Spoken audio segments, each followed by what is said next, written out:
Assalamu alaikum wa rahmatullahi wa barakatuh. إن الحمد لله نحمده ونستعينه ونستغفره ونعوذ بالله من شرور أنفسنا ومن سيئات أعمالنا من يهد الله فلا مضل له ومن يضلل فلا هادي له وأشهد أن لا إله إلا الله وأشهد أن محمدا عبده ورسوله. Welcome to the R2F show. Alhamdulillah. We have an interview today set up with our brother Rajul. For those that do not know or are new to our show, we are the Return to Fitrah channel, where we talk about spiritual abuse. We talk about cult groups within the Ummah of Islam.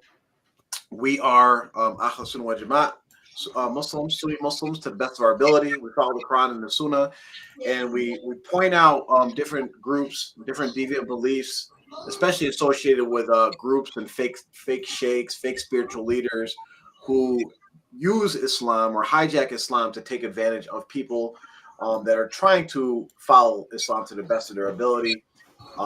We have experience with dealing with this, and we have a bunch of interviews where we've interviewed ex-members of cults, particularly with ex-members of the cult of Tmoa or Tmoa or the Muslims of America, which is a cult that was founded by the late fraud Mubarak Jalani, and is currently operating and led by his widow and I guess his brother-in-law or whatever you want to call him. So, without further ado, we're going to bring our brother Rajul onto the stage, and we're going to just get right into it. So, for anybody that's watching, if you have questions, post them in the chat, or I'll put a link in the chat so that you can come on and ask your question directly. So with that, assalamu alaikum, Rajul. Welcome to the show. Wa alaikum salam wa rahmatullahi wa barakatuh. I'm glad to be here. Alhamdulillah. Well, we're glad to have you. So is there anything could you first tell us, for the viewers that don't know you, just give us a brief background as far as like how you got in contact with the cult of Tmoa or how you end up being involved with that group? I was born and raised. Both of my parents were members, so I was born into this joint. Like, this is what I knew all my life. Okay. So so you're born into it, both your parents were into it, so they raised you on like TMOA beliefs and such. So like one of the things that we constantly get with when people start speaking about their experiences with TMOA is that people say, "Oh, they weren't really part of the group. They were just wannabes. They weren't really down." So, like, how active like were you growing up? You and like your family members in the TMOA group. So, describe active again. Just whether you're going to Eids, if you like lived on lands or visited lands frequently, different functions. Because just kind of give you some context. There's some people, particularly people that actually defend TMOA, that they've never really been to any lands, or they might have been to a land like maybe one time, or they might know somebody from the Jamaat, and then it is. Oh no, I definitely I done lived on the land. I done been to many Eids and countless retreats and all of that. Okay, so definitely an active member. You've been to retreats. You mentioned the retreats. You've been to the lands. You lived on the land. So no one can say like, "Oh yeah, he doesn't really know about this group. He's not really down." Right. Yeah. Right. Okay. But you guys, if anybody else has any questions, just jump right in if you want have any questions as well. So yeah, go ahead. Yeah, I was about to say. So, what were some initial things that got your antennas raised regarding the community that you're from? No progress over the years. Like, you know what I'm saying? At one point, I was going to I would say probably the best school that the Jamaat, as far as the Jamaat goes, is like established, like the Rainbow School up in Binghamton, New York. Like as far as the community goes, like that might have been like the best established school that they had. So, um, Or you saying you was in there for like, I guess, high school, middle school? What we talking about? um, we graduated, we took the state tests and things like that. But other than that, you know what I'm saying, it didn't last long. But it wasn't really too much progress that I seen over the years. Just period, just with roads being fixed. You know what I'm saying? How long it took for the mosque to be built is still not done. Mm. You know, things like that. Like since I was a kid. So I don't know if you remember, but I taught you for a brief stint at the Rainbow Academy, Yeah, I Rainbow remember School. for Yeah. sure. And I wanted to ask you, something came to my mind. This may be jumping ahead a little bit, but while I remember it, just real quick, because we had a class, I taught you guys math, and I remember some specific individuals in that class. I won't say names, but I started kind of like counting in my head of actually how many people from that class are actually left in Tmoa. It wasn't many. I'm not sure. Like, I know it was I think Nabil, uh, Manan. I'm in contact with Manan still, but I ain't really in contact with too many other people. Yeah. So just to be clear, like you talked about some of the things that started making you like question like what's going on with our community, what's going on with our group. What is your stance right now as far as the community is concerned or the beliefs of TMOA? I don't know. I don't agree with. I don't feel that it falls into what Islam is. I feel like it's outside of the fold of Islam. Mm. You know, just the whole beliefs of the seven sultans. Like, Yeah. Yeah. I study. So people may hear things about me, whatever the case may be.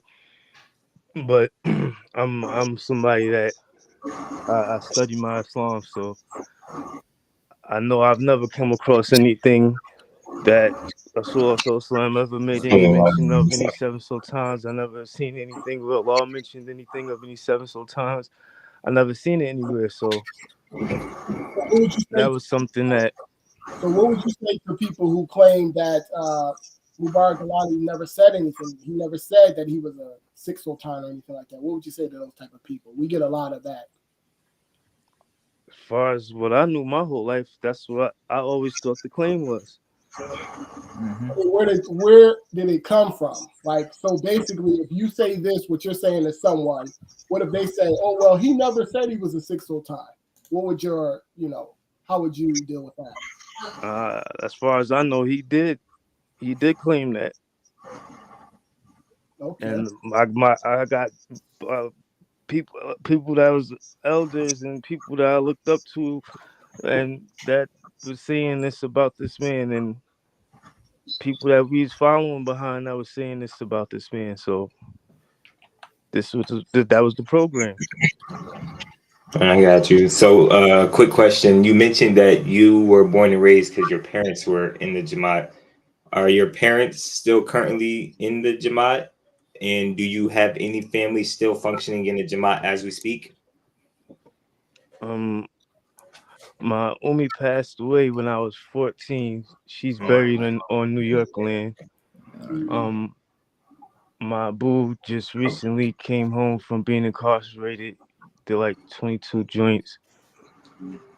But as far as family goes, I don't know about too many of my sisters, but I know none of my brothers are really involved. Okay. to piggyback off what Muhammad Akbar said, are you like worried at all about losing maybe friends? Because typically what happens is people come on this show, and they will say their piece about what happened in their time in Tmoa, and then they'll be alienated by their community or their former friends, and the things that they said will be used against them. So hey, but we're not cool anymore. Are you worried about that at all, or is it just? Yeah.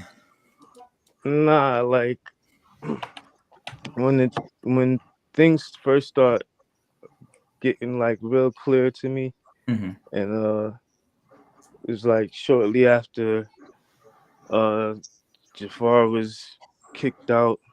Then I believe shortly after he was kicked out, either Amir or Jawad was put out on blast or something like that.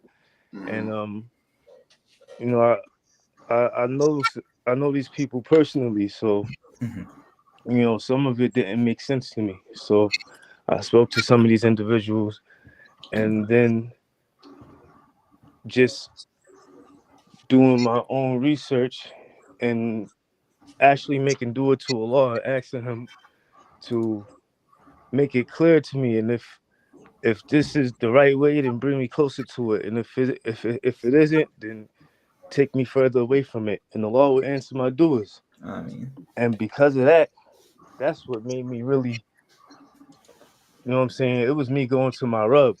Like it wasn't really too much anybody else's influence. hmm. It's just that some people made me question even more, like, because I know these people, like I know Yeah. their character, I know the things that's being said about them can't be can't be that ain't that can't be that accurate. So after doing my own thing, so it was like I'm not really worried about nobody else. I'm like if people don't want to be friends with me and none of that, I'm not losing no sleep because Hmm. to me it's about Allah.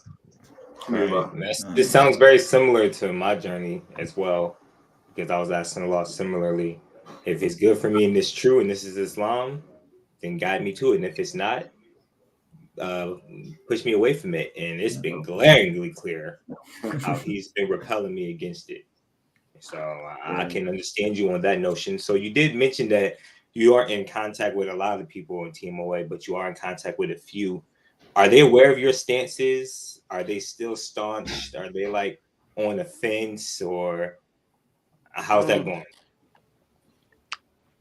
like I haven't really spoke to too many people.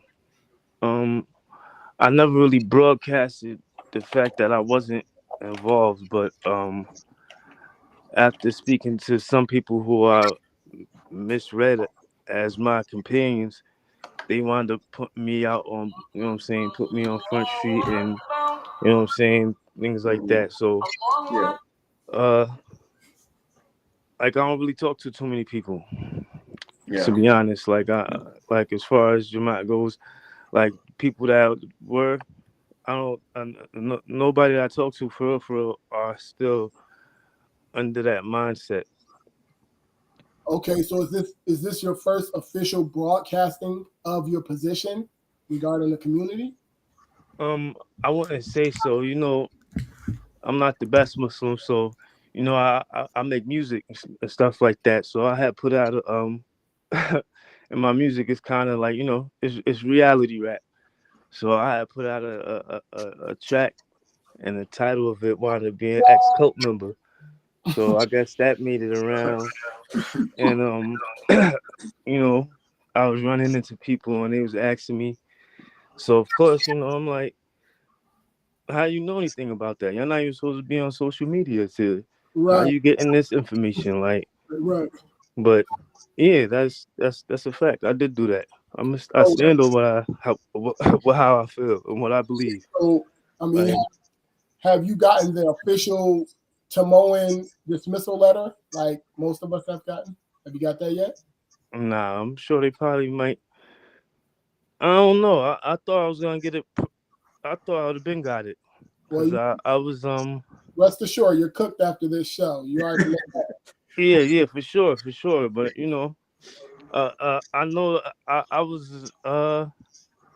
was trying to go up to the land not too long ago, and I was denied access. I was trying to go see my Umi, and Mm, they denied me access and told me I knew why I wasn't able to come up there and all types of stuff. So, You know what's alhamdulillah. crazy is that if one of your non-Muslim relatives wanted to go up there and visit your Umi, they would let them, but they won't let your mother's, her own family, her own son, Muslim son, come up there just because of their stance towards TMOA.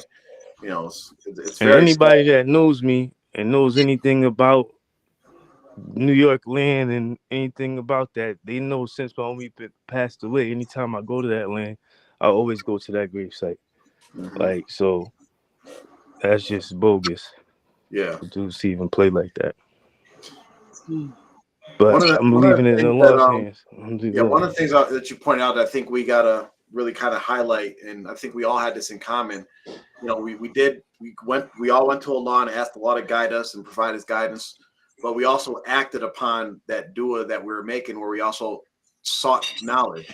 And you mentioned a few times how you studied, you learned, and you found you couldn't find any support for the beliefs that they're pressing. So can you talk a little bit to the audience about like your experiences while you were seeking knowledge outside of the confines of the cult of TMOA? I always was kind of on that kind of time because, like, I didn't grow up on the land. I grew up in New York City, so Mm-hmm. we was kind of like a little different. Like, we go up to the land for the ease and things like that. It was sometimes we stay up there a couple months out the year, but for the most part, we was in the city, so we knew other Muslims from other communities. It wasn't abnormal for, you know what I'm saying, to go to certain stores or look into certain books and things like that. So I always was on that type of time. And then, I went to different uh uh things that the community put out, like different retreats and academies Yeah. and just going to rainbow school, stuff like that, like having teachers like you, Jafar, for real, like people that was encouraging us to study and read and stuff like that. Like, you know what I'm saying, y'all thought we wasn't listening, but yeah, some of us was. Like, right. So, So you if know what you I'm saying? Like, it was always a thing for me to do that. Like, even just amongst my companions, you know what I'm saying? I'll bring up, I just read this joint. They be like, nah, they wouldn't be jacking it. Then, like, a year later, they'd be like, yeah, Abuji said this and that. I'm like, I told y'all about that last year. Like, now y'all jacking it. Like, come on, that's crazy. Yeah. Like, so things like that was happening. So I always was, you so know what I'm let me ask, saying, reading and studying outside of what they said not to study, what Yeah. was required or whatever. you had to, Rajul, if you had to classify the group, your former group, what would be the first name that comes to your mind? If you had to classify the whole organization, like realistic. Like right now, the status right now. Yeah, I mean, how do you feel about them? Like, what do you think about the group? I mean, it's going to be a formal group, unofficially or officially, however you want to, go about it. How would you view them right Right now, it's disappointed. now?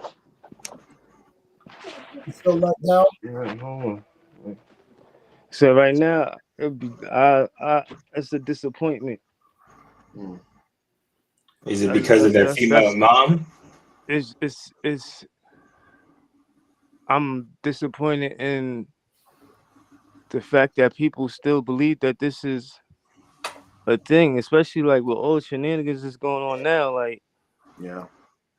come on, dudes is going attacking the same family that just a year ago they was, you know what I'm saying, Kamis Mm-hmm. riding the heck out of the same dude. Like, now you're trying to attack the same dude and attack his character and things like that. Like, come on, this it's just contradictions left and right. It's too much. It's too much being exposed for people to still think that this is what it is or what they thought it was. So And what? it's okay that, You know what I'm saying? If the mistake was made, Mm. you know what I'm saying. My thing is like, because people question me like, your homie was into this joint, this and that, and I always say like, I always told dudes like, yo, my homie could have made a mistake. Mm. She made the right decision by becoming Muslim. My parents, they made the right decision by becoming Muslim, but as far as this joint goes, I key like, Mm. this ain't it. That's a perfect common sense, rational response to that, and Allah pretty much covers this multiple times in the Quran, where people that don't have that same rational response, their answer is they're basically trying to get you to follow what your forefathers followed, without any reasoning, rationale, and without any support from the Quran and Sunnah. So that response is actually perfect. Now, if someone if someone came to you like right now and said, you know what, Rajul, you get 3 wishes to basically make in regards to TMOA, to like fix it. What 3 things are the top things that you would like address if you could, like, if you were leading the community, whatever these 3 things that you say is going to get implemented or start, what 3 things would you advise them to do if you could do that right now? To get rid of the whole seven sultan belief and practice and whatever that is, to get rid of that whole thing, abolish that. Um, uh, uh, uh, to do something for the people, make some zakat joint, like, you know what I'm saying. Show where the money is going to. Let the money go back to the people. Like, um, third, uh, man, it's a lot going on. Yeah. Yeah. Yeah. Yeah, so it's not Them like halal marriages gotta go. Oh, the halal marriages. Yeah, I almost forgot about those. yeah, it's not like a Rajul.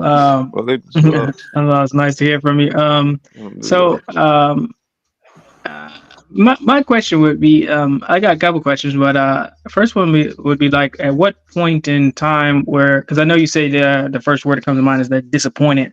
So at usually to be disappointed, you would need to have at some point in time had either some high hopes or had some beliefs or had some positive expectations from the community. So at what point were you maybe at your highest point, as far as, or as we say, the most on the juice, or where you were feeling like you wanted to be a functioning member of of the group? And what, like, when was that? Shoot, I was juiced up a lot. I was juiced up as a kid. Like, I was on the juice heavy. Like, to the point, like, even as a preteen, like, I used to be like, yo, if my family ain't jacking it, I'm ready to take heads for the six sultan and this and that. Like, cause we kind of grew up. I don't know about anywhere else, but I know in New York, we grew up thinking like we was gonna be going to war by the age of 16, and it was just like it was different. So, So did at one point in time did you look at people, Muslims, outside of the cult, as not being Muslims, or not being able to trust them, or not being able to really deal with them on a level that was equal with people in Jamaat? Were you yeah, at some point where you like to? I always thought that I thought we was like special. I thought we was even like special amongst Muslims. Like, like that was a thing that was pushed. Like, I remember one dude telling me that the the the mankind was put on, when mankind was created, our community was put on a pedestal above the rest of mankind. Like, so, you know what I'm saying? I was like, you know what I'm saying? I know dudes some dudes when they hear stuff like that, that's what they want to hold on to. That's Mhm. like, you know what I'm saying? Because dudes ain't nothing else besides, you know what I'm saying? Dudes ain't comfortable with just being Muslim. Like, Mhm. ain't nothing wrong with just being Muslim. Like, we don't got to be no Goku Super Saiyan, you know what I'm saying? Legendary Broly type joint. Like, it don't got to be like that. We could just be Muslim. That's what we strive to be anyway. Like, Mhm. Mhm. Yeah. So if you could pinpoint one thing where it was like, okay, this is the turning point, like where you were just okay, yeah, we're gonna be fighting the jihad, we're gonna be in the White House, where we know what the best of mankind, we're above the angels, all this propaganda that we were fed, what was the one thing that like clicked in your mind where you were like, okay, maybe you weren't off the juice, but you was like, that don't that ain't really vibing with me. What was the one thing that you could think that maybe was that for you? um,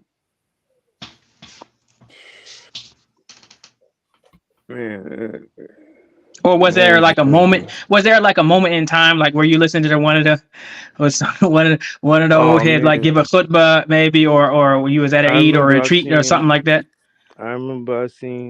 um I seen a discourse or something like that, one of the tapes with the Sheikh on the joint, and he said, if you don't fear Allah, then fear me. Mm, And Why do you that joint boggled me. Like, I ain't understand that joint. Like, and I was like, I ain't want to bring it to nobody attention because I ain't know if I wanted the truth to be exposed type of yeah. energy. Like, I ain't really know how to take that joint. Like, mm, I mean, what? it's crazy he brings that up because that was actually one of the points for me too. I mean, I've had many, but when I heard that, I'm like, yo, hold on, what is going on? Like, who? No, like real talk. Who even says that? Like, Yeah. who would have mm. the stones? The Who would be that brave to say something like that? Like, who even says that? So when it was said, Man, that's a Nimrod Pharaoh type joint. Like, it was like it was kind of like, okay, this guy is obviously this brother is obviously incredibly arrogant, or he's on this Super Saiyan next level. He's somewhere. No, it was no other way that it could be anything other than these two extremes. Yeah. Yeah. I mean, like, and to believe that he could actually do anything if you did, I mean, it's just, yeah, that's another story. But so, the next thing I really wanna ask, and I'm not trying to take over the questions here. I just had a bunch that was rattling around in my head. Mhm. But so usually what happens is, because like when I was like, I don't know that I ever was really, really on the juice. I was just born in it. But I would always say stuff to people, and some people were like, it's blasphemy, like pearl clutching their pearls and stuff. And other people were like, you're probably right, but don't tell nobody, type of thing. So in those two instances, like, was there someone that you was like, yo, this don't really sit right with me? And it was like, oh, how could you? Like, is there a person that you told and like, I mean, if you can, like, who, like who nah, it was was it? actually quite the opposite. Like, I got, I got like, I got brothers that don't care. Like, my brothers is some real live rebels, renegades. So like, I got brothers that used to talk like that, and I used to be the one clutching pearls. Like, you tripping? Like, like, you can't talk like that. Like, where is this coming from? Like, Joe used to be crazy. So like, Yeah. I really was the one that like snapped out of it later on. Like, my brothers was like, dang, like finally, like, Yeah. Alhamdulillah. So what's your position, Rajul? What is your position on Unor being the leader, the imam, imama, milkshaker, whatever you want to call her?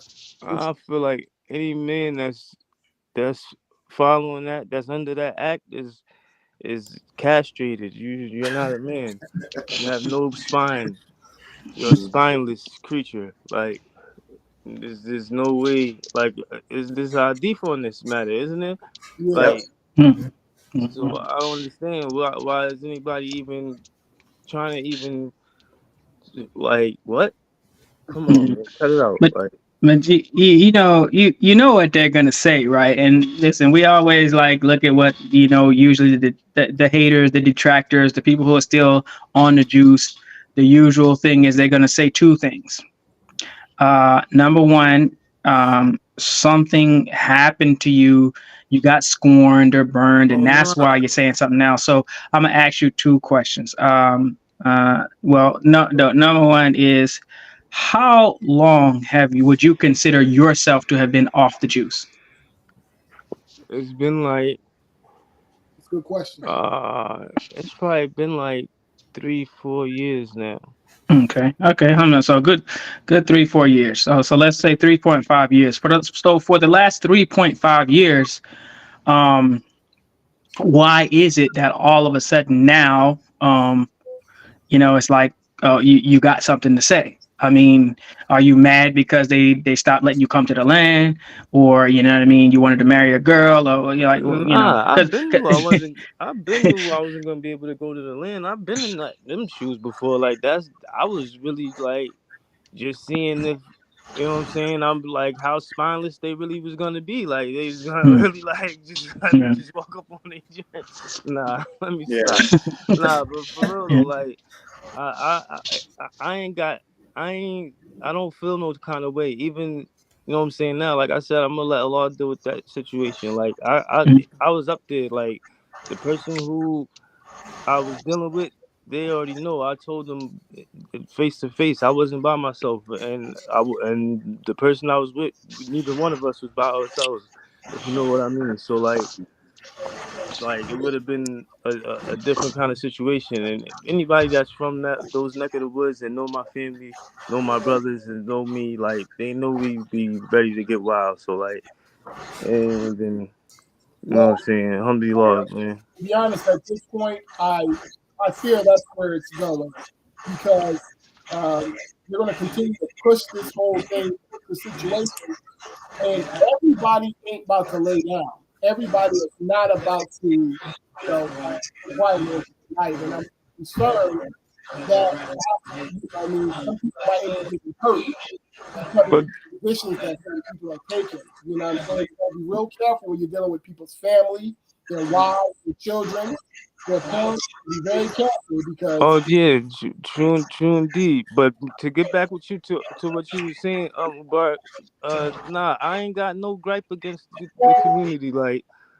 you know what I'm saying? Like I still it's individuals that I heard bad mouth for me and all types of stuff. I still got love for people. Like this is who I grew up with. This is the people that I've been knowing my whole life. Like so a lot of these people made me who I am today. Y'all part of the reason why I'm even taking a stance that I'm taking because I came up around some people that was like that spoke their mind, that wasn't scared to you know what I'm saying, poke their chest out when it was time to. So naturally I'm gonna be like this, like, but you know what I'm saying. It's no ill nothing for real. I really want the best for us. Like I'm hoping that you know what I'm saying. Me being who I am, like I could hopefully inspire somebody, like you know what I'm saying, because dudes know I was heavy on the juice. I ain't got no reason to be on no type of time with nothing. Like you know what I'm saying. I always show love to.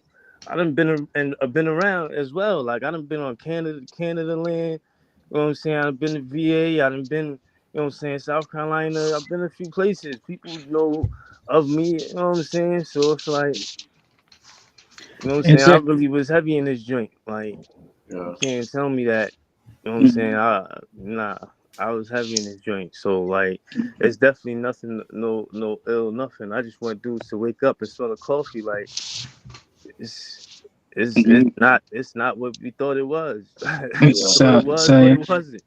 So it seems like that you definitely are not on a type of mindset to be trying to, you know, cut anybody off or trying to sever or break any friendships or anything like that. But on the other side of it, is there any like friendships or relationships that you've had with people that, even though your stance on the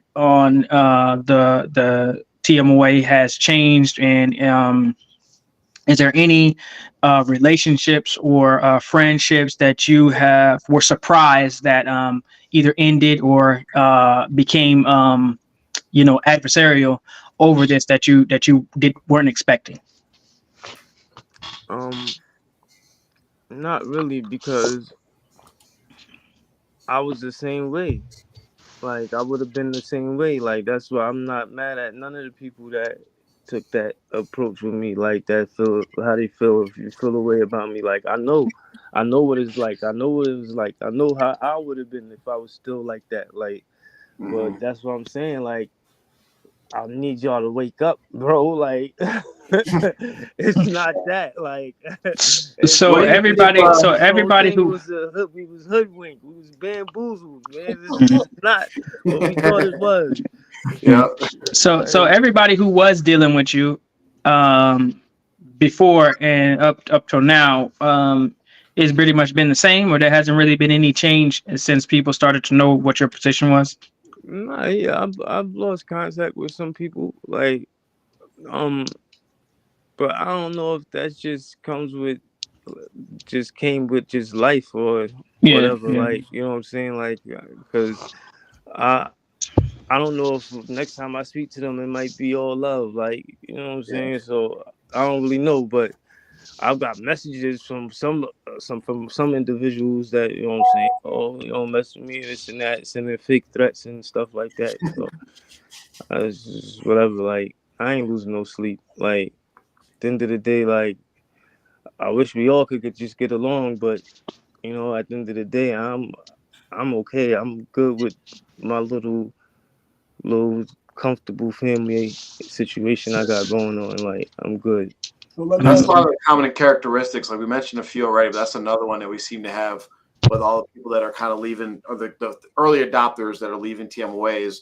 Like you mentioned, you know, relying on a law, seeking knowledge, and the ability to, like, or I guess you could say the courage of, I don't know if it's courage but not, there's no fear of like, well, I don't care if I'm alone. I don't care if I'm by myself. I'm going to do what I think is right. You know, and it seems like most everybody has those, at least those characteristics in common, which you seem to have as well. Have you ever thought about, like, I know we ask this question a lot, and you've said it like 2 or 3 times already in this interview, is like, why won't these people wake up? How can they still believe in this? What if you had to give an answer? Like, what do you think the reason is that people aren't like recognizing, or at least acknowledging that this stuff is false? Say that again. Like, what do you think, when you ask yourself, like, when you're thinking about like, why won't these people wake up? Like, there's all these different signs of like, okay, this is going to be the one that's going to wake everybody up. Okay, they got a female imam now.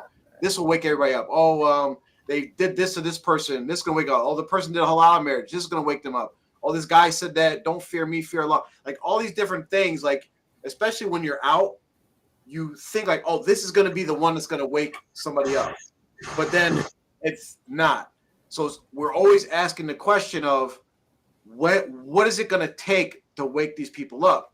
Have you ever thought about that? And if you have, like, what are the things that you think about, like, was possibly holding these people back? I feel like the only thing, like, if it was me, like, it would have to affect my parents. Like, I feel like once this really started affecting people's parents and stuff like that, you know what I'm saying? Yeah. I feel like that's when people might start, you know what I'm saying, like, feeling bold about it. Or really just when Allah decides, you know what I'm saying, for real, when Allah decides to put that in their heart, like, because it just seems like everybody it just came to that boiling point where, you know what I'm saying, alhamdulillah, people's faith just wanted bringing them out of that joint. And like you said, everybody got the same characteristics, the same type of mindset, and all of that. Like, it's just gonna take that time. Like, All right, Rajul, I'm about to ask you a couple of tough questions. You ready? yeah, I'm here, All right. locked and loaded. First question. All right. So let's say people are like, well, that's not the Rajul, such. You know, are you willing to cam up? Well, yeah, like, Let's start right there. There we go. MashaAllah. All y'all right. can see me? Yeah, Yeah, we can see it. Yep. Okay, Next question. it's me. Next question. I mean, this is people be like, no, you just got a fake imposter who, you know, no, we want to make sure that you're you, and this is what you're saying, and this is what you're saying. Next question is your family. So your immediate family. So we understand that you are you married? You're currently married, right? Yeah. And what is your wife's position? Because this is a famous talking point here in a position where sometimes our wives are not necessarily with us, or they might try to slink in the background, still have these little beliefs, but not, try to basically play both sides of the fence. So, what's your situation like? Everybody on the same boat, on the same page. Everything's going good. Like, you know what I'm saying? Ain't no conflict over here. Not on that type of giant. Like, Okay. for Was real, people. is your wife? My If you don't mind me asking, is your wife from Tmoa? Yeah. Okay, good. Alhamdulillah, that's good. Alhamdulillah. So your whole family's. So she's following her husband. Alhamdulillah. That's a blessing. That's a blessing right there.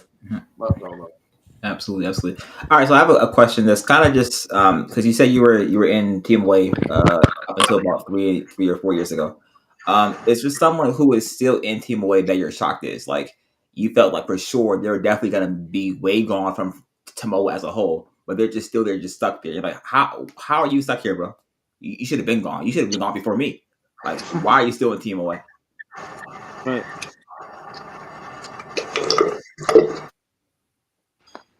I don't know, man. It's just like, I think this.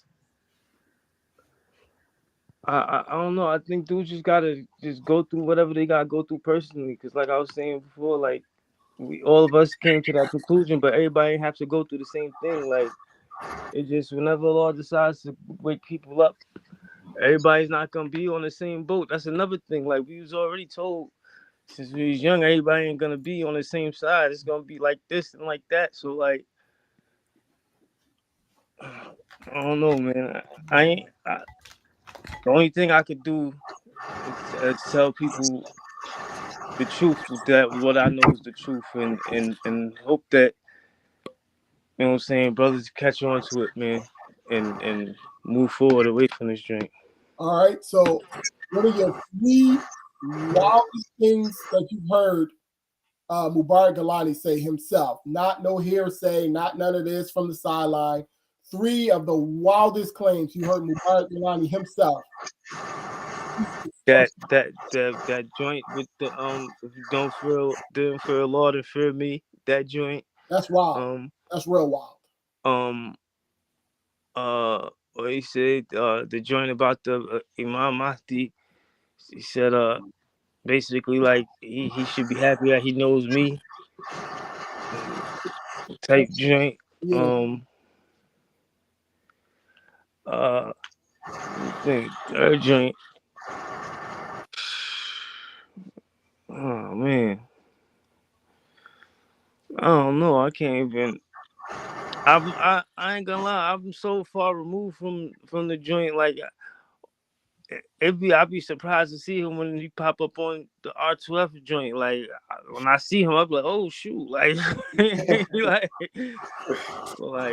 I don't know. I can't even think of a third joint, man, for real right now. Rajul, it's not possible. You can't easily think of a third one. I mean, This guy. God, you gotta throw me one. I wasn't. You know what's crazy? I never used to understand him when I was younger. Like I ain't always understand. Even when I got older, I didn't understand what he was saying all the time. So like, wasn't you at the retreat when he was talking about that was the greatest miracle in the history of mankind? Oh yeah, that joint was crazy too. Yeah, I wasn't at the retreat though. I ain't gonna lie. I was away on vacation. So that joint, I had got the information though, and yeah, that joint was crazy too. Yeah, that's definitely up there. So when you actually seen it, when they blasted it all over the Islamic Coast paper, yeah, that's when I had got somebody had sent me a letter with the joint, with the Islamic Post joint, and that joint in it. And that was like when you first seen it, you was like, I mean, what was the feeling? What was the thought? I thought it was like I ain't see like it looked like it was like a computer, like ain't like it was in the paper, so I ain't see like what everybody see in person. I ain't gonna lie, when I went in person to see, like I made myself fake see something, but I ain't really see nothing. You feel me? Like yeah. So you know, I told myself I seen the silhouette of the man's face and the beard and the topi and all of that. You know what I'm saying? But I ain't really see nothing like. Yeah. So as it stands right now, where are you at with Tmoa being an actual coach? Like, where's the position at right there? Say that again? Where are you at with Tmoa being an actual cult? Do you agree with this statement or you disagree? I ain't gonna lie. Like I definitely feel like I definitely do. Especially after doing research and watching certain, you know what I'm saying, documentaries and going over certain things and finding out what a cult is. Heck yeah, like come on, man. What was your feeling? This is a cult. What was your feeling when because we all certain of us knew and had proof or whatever, but like I don't know if you're aware when it came out that Jelani's children and widows were fighting over millions of dollars. Like how did you feel about that when you heard about that? I just feel like we got like we got like how you can't see it, like we like the underlings of some type of Kardashian stuff. Like this joint crazy, like for real, like shoot. When did you stop? When was the last time you paid percentage? Better question. I ain't never paid percentage. I ain't gonna lie. Never in my life have I ever paid $1 percentage to anything. Now you smart. That percentage went right to my household. Smarter than me. Hey, Rajul, there's one thing that they always fall back on. They always say, like right now, someone right now probably is saying this little ungrateful nigga, you know, this ungrateful young man, you got it right the first time. we trying to dial back on some of the vocabulary. I forget sometimes. So they like, oh, this dude, you know, look at him, the audacity after everything that's been done for him, blah blah blah. So one of their go-to moves is to say that they took our parents out of the ghettos and, you know, look at everything that's been done for us, and, you know, how can we turn our backs on this? So I'm gonna ask you the question based on your parents. Were your parents, before they were introduced to the cult or joined or whatever, were they, you know, crack addicts, drug addicts in the ghettos, you know, uncivilized or backwards people like they try to make them out to be? Because my family ain't never lived in no project buildings and none of that. We from the side blocks, and I ain't grew up on the land. Like I said, I grew up in New York City, so like I don't know, it's different.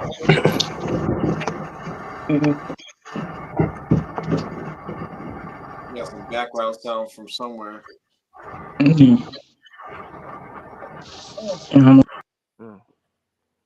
Not me. There we go. Okay, there we go. Not me.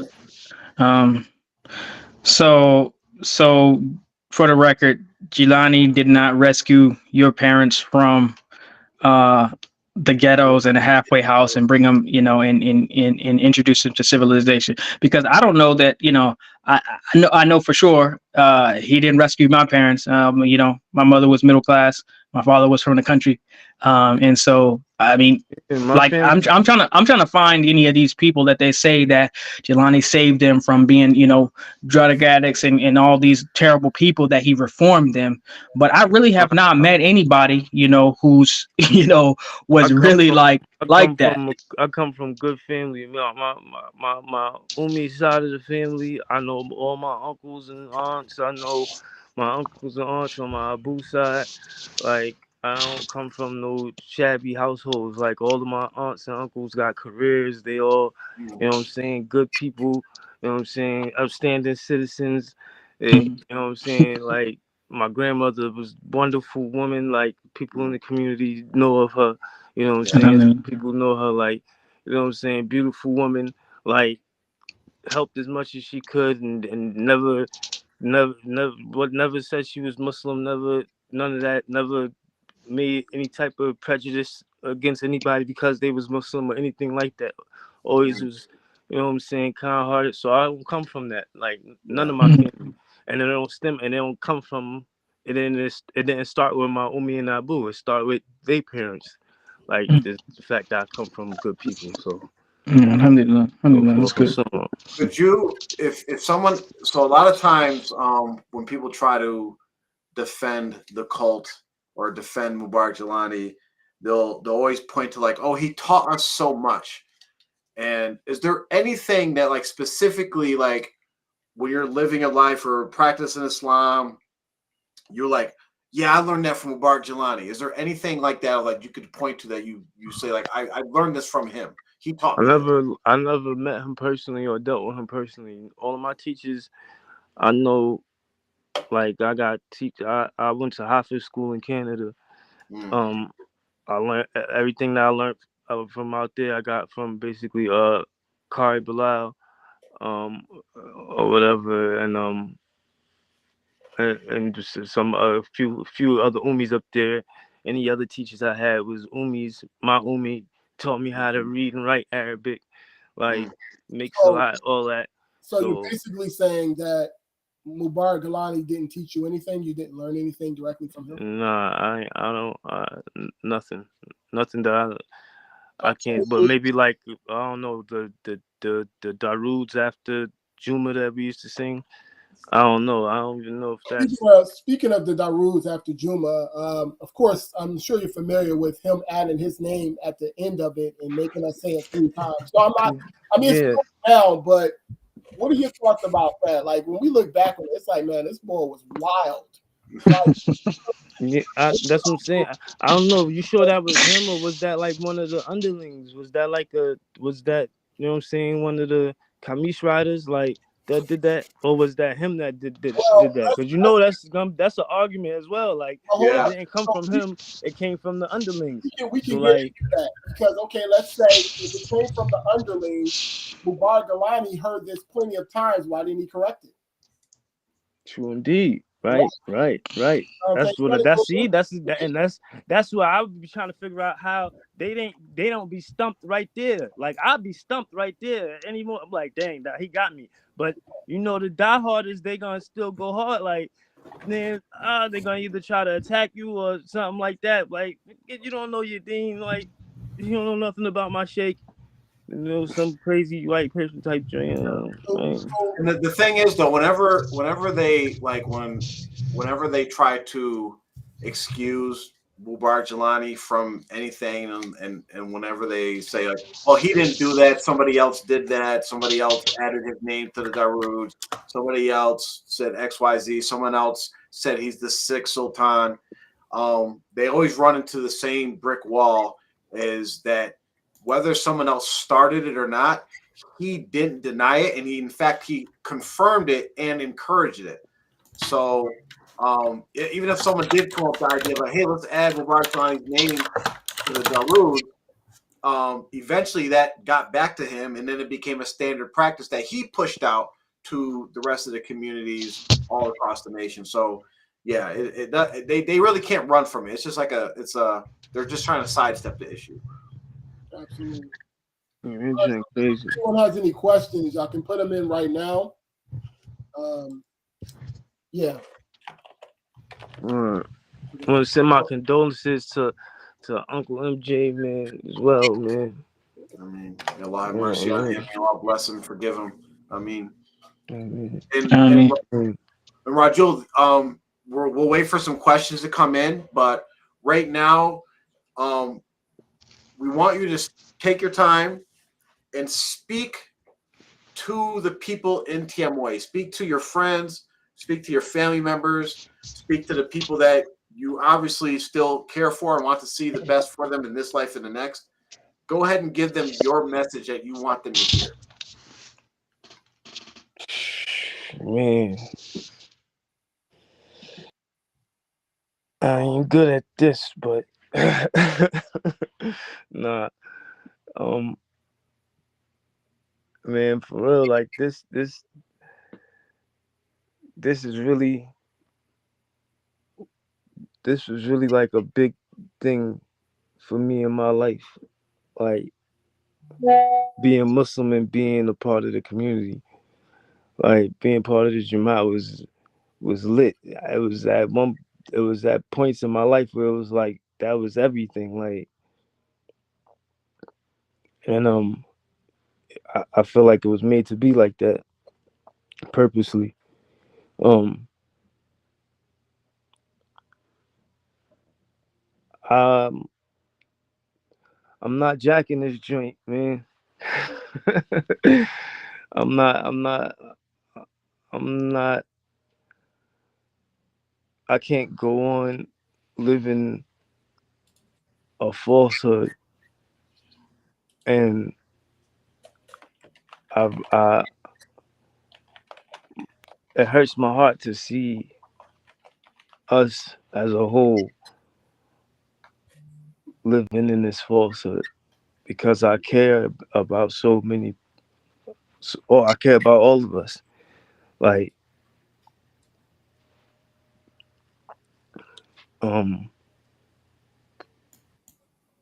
we come from hard times, but we was in it together. You know what I'm saying? We come from the bottom, but we was there together. Like, I was there at them cold Eids and all of that, with the, you know what I'm saying, fake carnivals on the back of the joint and all of that, and all types of different lands pulling up and all of that, all them good old times. Like, so that, those, you know what I'm saying, those was moments. Those was moments, and they meaningful. yeah, I think for the most part, most of us, we all want the best. We want the best for our families. We want the best for the people that we grew up with, our companions. We hope that we'll all be in paradise together, inshallah, when all this is said and done. So I definitely agree with you in your sentiments. I share your sentiments there for sure, Rajul, because truthfully, when I think about it, it's like, man, I just cannot believe all of this went down. You know what I'm saying? And it's still currently going down, and it's so blatantly obvious and clear. Right. You know, for whatever reason, people can't seem to, you know, muster up enough something to stand on what they truly believe. And honestly, it just comes down for me, cowardice. You know, you're afraid. What are you afraid of? What are you afraid to lose? You know, what, you know, you have Allah subhanahu wa ta'ala. That should be sufficient. For whatever reason, that's not sufficient for a lot of us, you know, that we've, you know, when we come from the cold, it wasn't sufficient. We had to one up everything, and, you know, lost a lot of companions along the way. And of course, as we all mature as men, we realize that the journey that we're traveling is a lonely journey towards Allah subhanahu wa ta'ala, you know, and Right. I think that's all of our realization as we go into our, you know, midpoints of our lives. So I agree with you, bro. True indeed. And that's why, yeah, we definitely gotta get this joint rocking like the right way. Like, it makes no sense as to why so many teachers and so many learned people in the community, but we can't see we can't see the bogusness, we can't see the truth. Yeah. Like we all supposed to know Islam, like we supposed to all know the basics of Islam, and then the basics we going against the basics. Well, to be fair to your position, alhamdulillah, it's a big step to come on and declare your position that you are no longer part of the Tmoan cult, and to stand on your hill and be prepared to die on your hill as, Right. as a believer. So big stuff right there for sure, man. And of course, like I said, we'll continue to keep our ties, stay close to each other, and Right. to counsel one another and to try to be the best Muslims that we can be. So you have our support here for sure, if nowhere else. And like I said, for us, as we get older, we realize we don't need any other support outside of Allah subhanahu wa ta'ala. And that's when you really be, kind of start to mature and to come into your own, when you kind of like come into those realizations. Everyone else is truth be told, they on the sideline, for the most part. We know that we're going to enter that grave by ourselves, all of us. And it's a reality that we all share in, whether we want to accept it or not. So, Right. big step. And Tmoa, by the way, Tmoa, every small step that we take forward, like you coming on the show or you declaring your position, this is a block. This is a piece that we're taking from them. So basically, we're going over there. We brought in their Legos and we putting it on our, on our side, and we're building our castle over here. So they busy. We doing our own Jamaat. We starting our own Jamaat.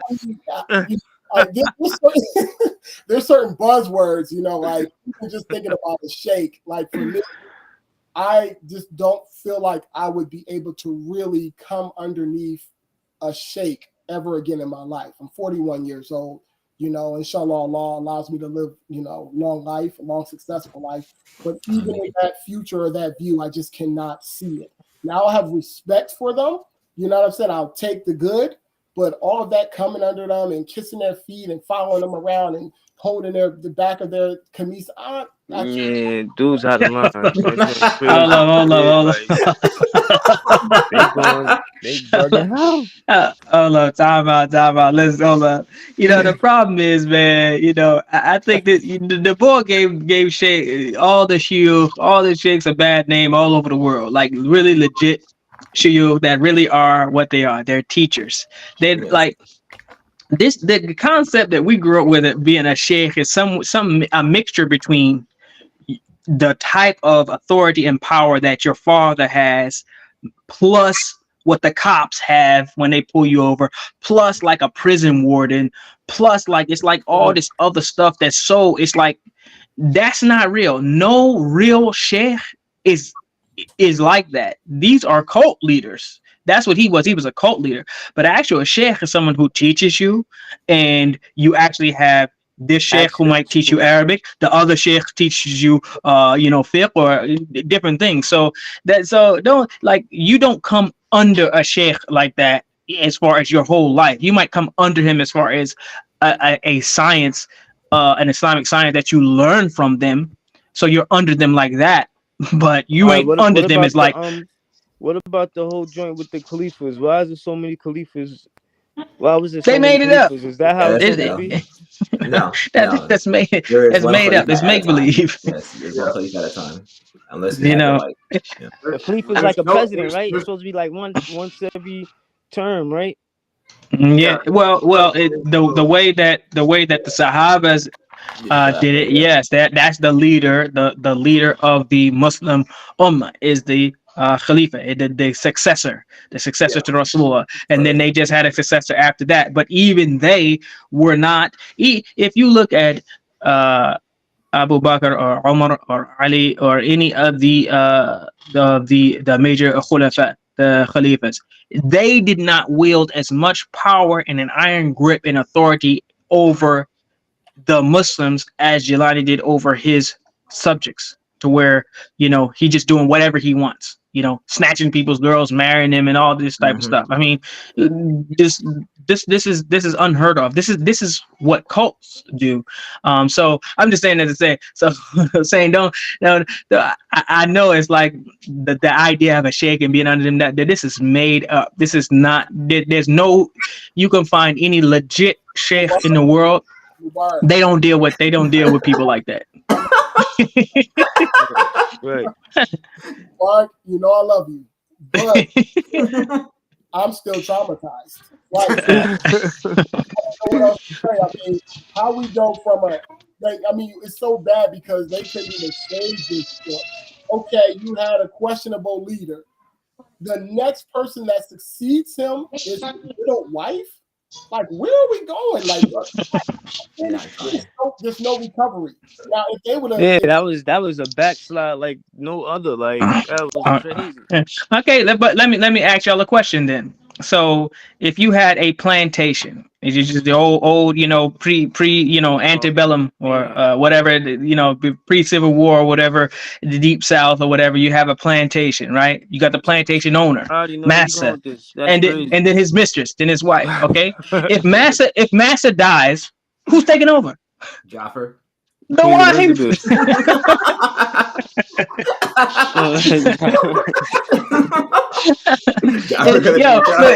But seriously, the house Negroes ain't taking over. It don't matter how close they are to the master. Some of them are the master's sons and daughters. They don't take over. The mistress takes over. You know what I mean? So that's the way that's the way slaves work. They just got inherited and passed on to the master's wife. That's it. You know what I mean? So it's just slavery. I'm stumped. I have nothing. That was a checkmate, Mubarak. I'm not even gonna hold you. No, I'm serious. That was a checkmate because again, that's the truth. His wife took over. I wanted to mention something real quick before we wrap up, just for people to kind of put things in perspective. How Hussein was mentioning how we were in this cult and treating the sheikh and all that, and then Mubarak and Rajul were talking about the Khalifas, and we know about the four Khalifa, the Rashidun, the four Khalifas, and the last one was Khalifa Ali. Just to put things into perspective, during the reign of Khalifa Ali, there was people who wanted to treat him very similar to how people in Tmoa treat their sheikh and sheikhs. Mm-hmm. And what did he do? He set them on fire. Yep. So we're on the right track here, getting away from that. So I think Amar's got some questions to go over. Yep. Yeah. So we have some questions on the side. Can we all get a break background? We could do a boy band situation. I would not be doing that at all. The big background is for Hussein and Jafar. For them. You gotta pay. There's a certain membership level that you gotta pay for. If you donate a certain amount of month, you will get a complimentary brick background. For Brother Rajul, do you believe that without the current leadership, that the Jamaat is salvageable? Nah, not really. I don't feel like it's nobody that's like, what's gonna happen? Like, I feel like people need some type of leadership, like, like us, especially like we've been indoctrinated into this dream. We traumatized, like, you know what I'm saying. I don't even think dudes is ready to function without some kind of leadership. So there's nobody that qualifies enough to be able to even take over this joint and do a decent job with that. Like, nobody's really ready to. Nah, it's not salvageable. That's that, man. It's just not. It's over with. Okay. Did you witness any miracles in Tmoa that make you believe, like, hey, this is really a miracle? Like, I learned, like, the Sheikh was talking. The Sheikh was saying, hey, if you don't go to the miracle in New York land and change your life for the better, you're basically a munafiq, whatever he said, something along those lines. I don't know. Like, I went to all of them joints. I used to look at other people that didn't go, like, maybe like they make you believe that something will happen to them, but once nothing happened, it's like, man, this joint might not be what it's all cracked out to be. Like, I've been Like I used to believe whatever I was told, but you know what I'm saying. Over time, yeah, things got exposed, and then I realized like, yeah, this ain't that. Like, Okay. It's a statement right here. One second, Amr. Okay. Because if Galani was separated from his community, from his underlings, then at best he was a negligent leader. I agree with that 1,000%. So if people want to separate him and say, "Oh no, he didn't know this," he was a negligent leader. There's no way around it. You can't have everything. You cannot have both. So I just thought it was a pretty good comment right there. Okay. And then I just have one last question, personal question. Are you familiar with this certain cave that was mentioned several times in Tmoa throughout the years? Mubarak's very familiar with it, and it's called the Hutlamakan. oh yeah. Like I ain't gonna lie, like I was like the first person on social media to see that joint. Might have been like, and I had sent it to one of my peoples, and jaws dropped. I was just like, man, we used to pray to be there, and we can just take a flight.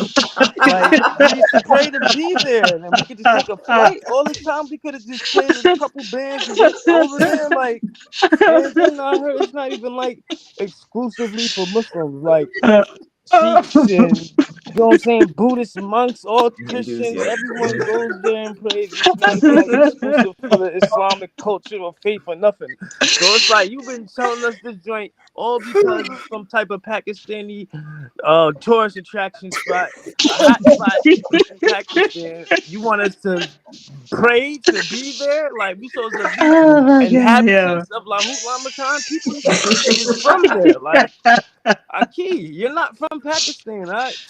Keep it really close. We're American, right? Yeah, that's like that's like somebody that ain't from America, and like we go over to some place and be like, yo, there's a place called the Grand Canyon.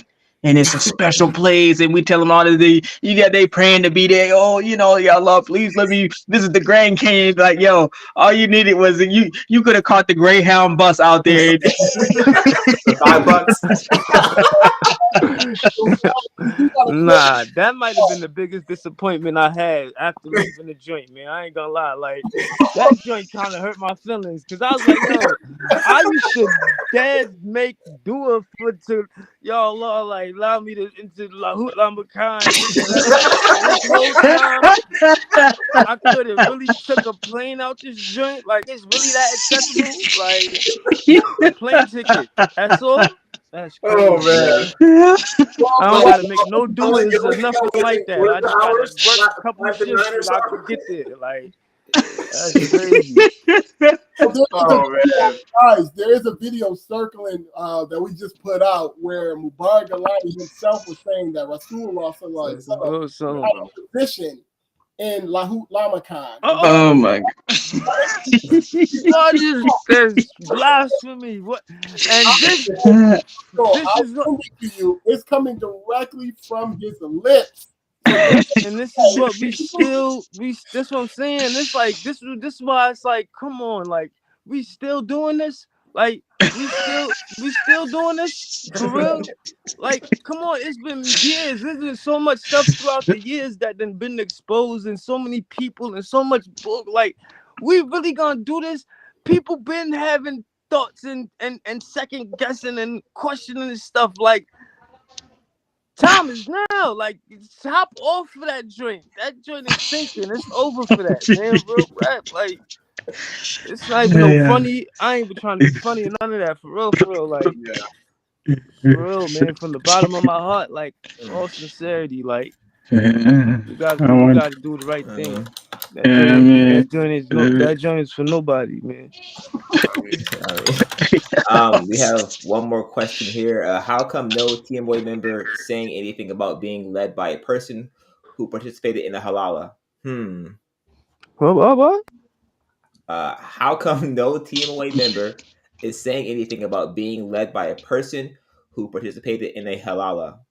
Talking about Umnor and her. Umnor participated in the halala. If you're not familiar. I mean, that's crazy. Yeah, her Mubarak Jalani halalaed her out.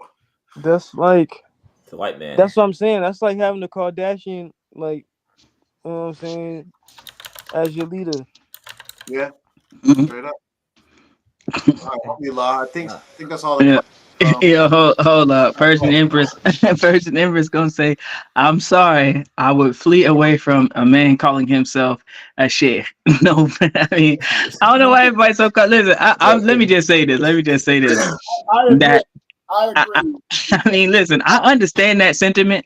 I understand that sentiment, and I feel the same way. But any person who legit is a real sheikh, and I'm talking about that means like someone who has a uh, expert level of Islamic knowledge in some science or another, right? In some way, Islamic science, or even it might not necessarily have to be an Islamic science, but it's really like a teacher. But any person like that, but all, and I mean all of the shuyukh, the sheikhs that I know and that I have seen and listened to or whatever, they don't call themselves sheikh so and so. They call themselves by their name. They say, "Yo, I'm, Abu so and so," or I'm a Bakr Zaid or whatever.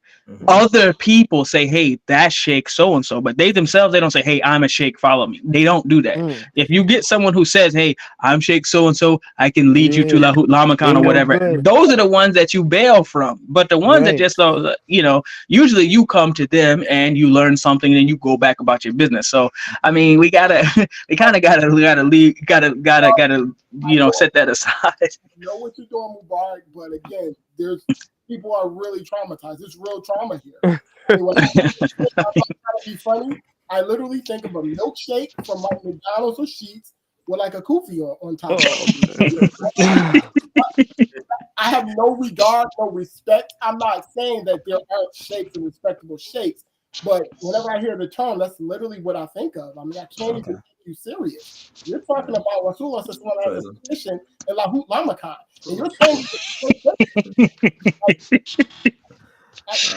Yeah, hold on. Well, What you really have to That's avoid, and it's for all of us, because we can't, because Shaitan works on both ends, right? Mhm. They drive people towards the false sheikh, and then once people wake up from that and like get traumatized, now he's going to drive you away from the real sheikhs.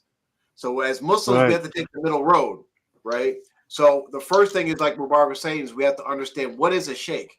And you'll realize that these people like Mubarak Jelani who are using this term sheikh, or the people in TM who are using this word sheikh, that's not actually what a sheikh is, right? It's kind of like there's a person running around saying, "I'm a doctor," and they're giving people antifreeze, and you get poisoned. You're like, "I'm never seeing a doctor again."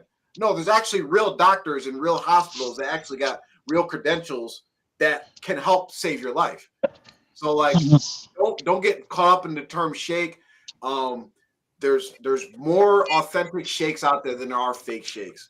And the thing you have to worry about is these groups, these sheikhs that are trying to amass followers, these sheikhs that are trying to get something from their followers. When you go out, like Mubarak said, you go out to these sheikhs, they're literally just, it's another word for teacher. I teach this, I teach that. Oh, you want to come to my class? Come to my class. I'll teach you this. And I don't want anything from you. It's free. Simple as that. It's free. Just like our friend, was it Kurokurumi says, after being beaten and castigated and emotionally and physically abused, I am incapable of giving any man reign over my decisions. No sheikh is going to take reign over your decisions. A real sheikh will not do that. They will take reign over how you are going to learn a certain science or subject or subjects. That's what a sheikh does. They teach you how to do something. It's just like if you were a boxer, you're a fighter, you're going to learn a certain style. They're going to teach you how to kick, how to punch. You're not going to be able to just do it however you want to do. But once you finish that session, they're not going to be like, try to, hey, leave your wife, or don't marry this person, that person. They're not getting into all that stuff. If you come to them with advice, they might give it to you. So I mean, I understand, but I'll just say, for me personally, I had that thought and that feeling, and I was, when I started trying to learn Islam and study or whatever, I was a bad student because I was arrogant, and I really would not humble myself. It didn't matter who it was. I felt like, well, I can learn enough on my own. I know how to read. I got the books. I can do it, whatever. And it actually wasn't until, I mean, even some of my teachers were women. And I had to humble myself and throw out the way that I thought of how to do it and how I learned or whatever. And I had to actually, in that specific realm, had to yes, humble myself and say, okay, how am I supposed to do this? What am I supposed to learn? How am I supposed to understand this and do it that way? And then I was able to actually learn a lot more than what I knew, because I actually was able to humble myself. Like having a teacher or a sheikh, yes, you do have to humble yourself in a certain way, but it's only in that specific category for the time you're being taught. After that, he's just another person. You might play basketball with him, or you might play sports with him, or you might then turn around and teach him something about something else. I've had teachers that literally I have had to sit down in front of, and it's, you might be sitting down. Here I am, a person with 9 children, and I'm sitting next to people who I have children older than, waiting in line for them to listen to me recite, or and I'm thinking I'm doing things, and they just say, stop, you're not loud enough, be quiet, or raise your voice, come on, do it again, stop, go over. And so it's like it's humbling, but until you do it, for that, you really won't be able to progress. And in some areas, we have to be able to humble ourselves and actually be able to trust someone with knowledge and expertise to be able to gain that knowledge and expertise also. The problem where we ran into is that this person, in the name, as Jafar said, in the name of being a sheikh or a teacher or whatever, was just taking everything, and literally everything, from people: their manhood, their womanhood, their relationships, their money, their religion, just taking everything they get their hands on. So of course there's going to be some trauma there, but in order to progress, you're going to have to actually, someone who knows more than you has to have some amount of trust. You have to put your trust in them to teach you a little bit more of what you're needing. Otherwise, we just stay scared, we egg up, and then we say right where we're at. I mean, Jose, you were just telling me earlier today how, I was having some trauma about some another thing about how I'm dealing with it. And you was like, hey, listen, we got to open up and move on. So same thing. We got to open up and move on, buddy. I'm not at this level yet. I'm not at that level. I got to graduate. Perhaps I'll soar out of it. You know what I mean? I'll break out of my eggshell. But right now, I'm getting my head talked off. I think one thing we can agree on, everybody, don't take bad to anybody. Don't take bad. Yeah, absolutely. Don't ask me to take bad. Unless it's the real Imam Mahdi, then yeah, sure. Besides that, bro, don't take bad to any of these fraudulent sheikhs, especially not in the certain parts of Asia. Go ahead and avoid that altogether. And nobody knows who Imam Mahdi is. They lying. This is nobody knows who he is. Cut the shenanigans.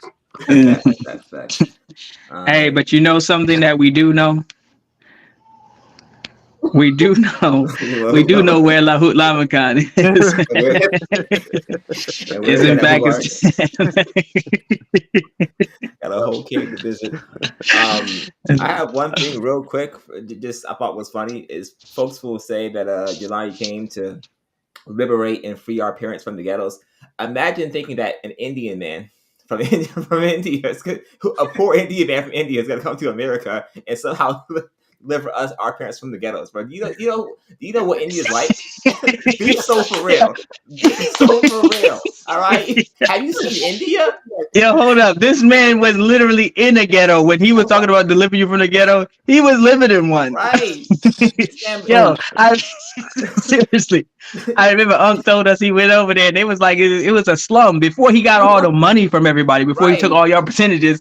The man literally came from a ghetto. And then went back to a ghetto and took your money and then built him a mansion. But I mean, this is John's wild, man. Yeah, he did what he was supposed to do. I ain't mad. He's a cold-blooded hustler. I'll give it to him.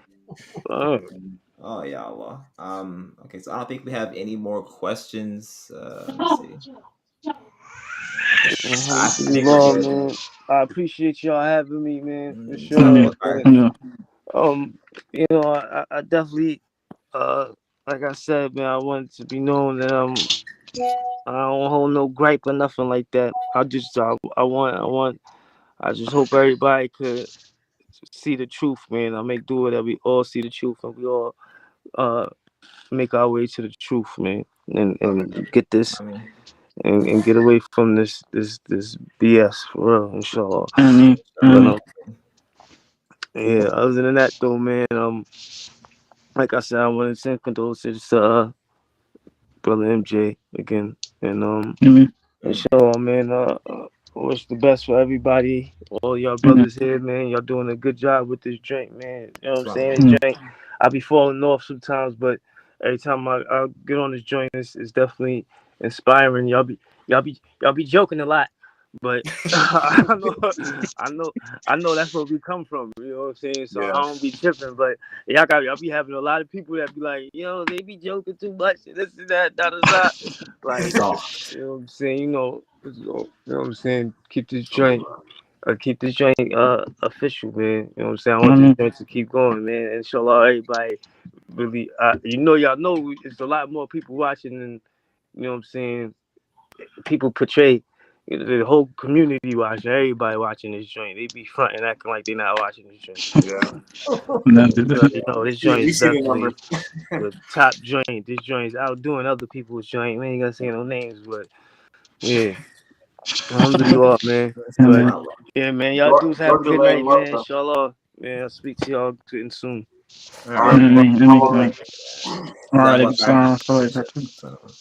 Subhanallah walhamdulillah wa la ilaha illallah wallahu akbar wa la hawla wa la quwwata illa billahi al-aliyyil azim. Assalamu alaikum wa rahmatullahi wa barakatuh. Wa alaikum assalam wa rahmatullahi. Lahut Lamakan is in Pakistan.